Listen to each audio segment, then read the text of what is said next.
Coach, I know you said you weren't worried about Marcus's shooting, but was it comforting for you to see him get going there in the first half?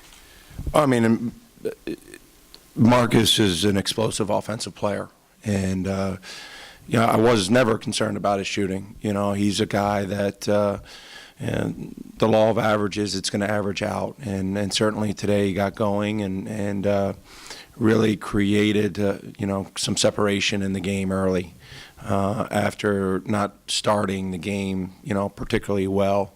Some of that is I thought Bethune-Cookman played really hard. Some of that is we had turnovers, but certainly Marcus's shooting was pretty good today.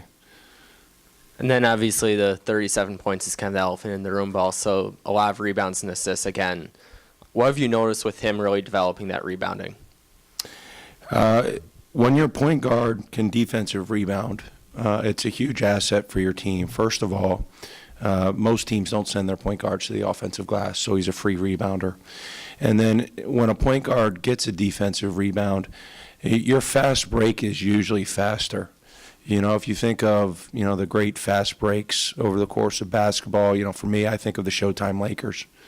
And a lot of it started with Magic Johnson getting rebounds. And then, when the Nets had a run with Carter, Kidd, and Kenyon Martin, their fast break was so deadly because Jason Kidd was such a good defensive rebounder.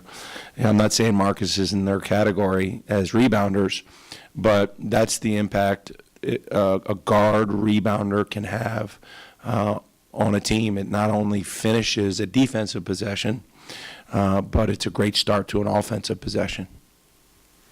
Coach, y'all had 2 points from mid-range all game. So has there been a focus on threes, layups, and free throws versus the mid-range shot?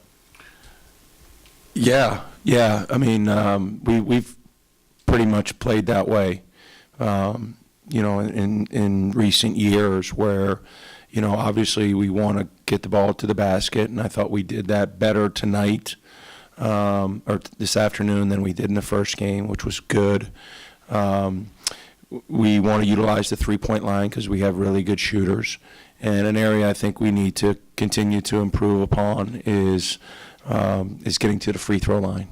I want to see our team get to the free throw line, and it's not like we'll never take a mid-range shot, but those shots are the best shots in basketball, and every metric supports that.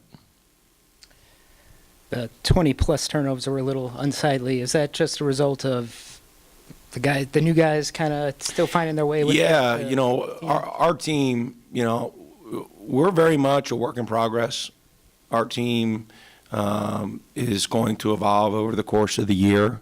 I think offensively we're not playing the way I would like us to play. And certainly one of the things that and you've been to our practices that drive me crazy are turnovers. And right now we're shooting ourselves in the foot a little bit, because if you look at our shooting percentages when we don't turn it over, we're a pretty good offensive team. So we have to clean that up, and we will.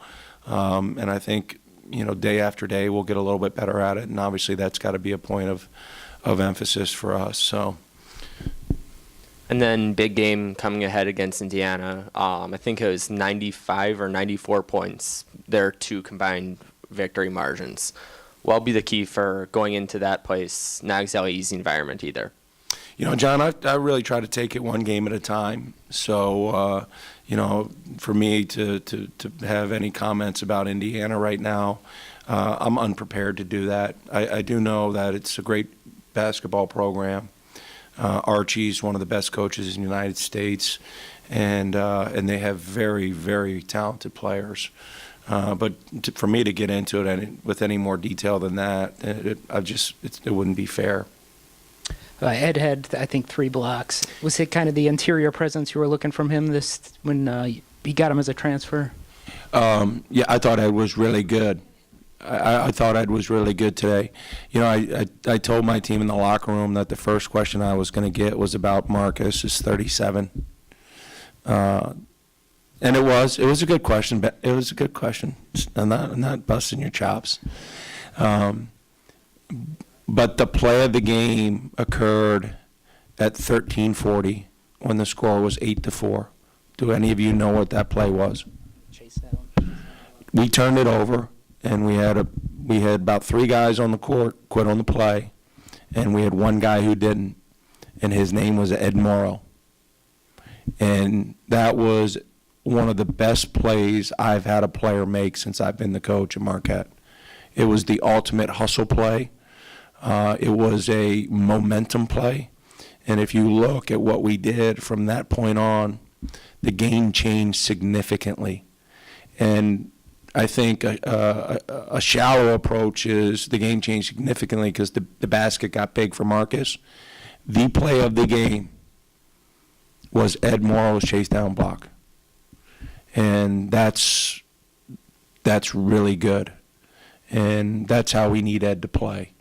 And so Ed's, again, Ed's still learning too. I mean, when you transfer and you have to sit out a year, or you transfer as a grad, like, it's not easy. I don't know if anybody remembers Andrew Rousey's first month of the season. He stunk. But he ended up being a pretty darn good player. And so, and Andrew would tell you that. I'm not telling you anything I didn't tell him, so it's not a big secret. But he ended up being a darn good player.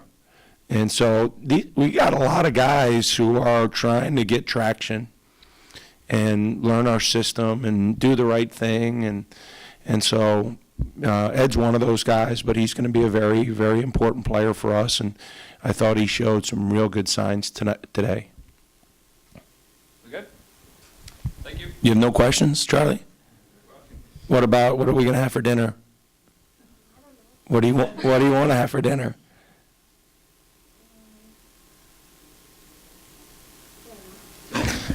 You got to get better at this, son.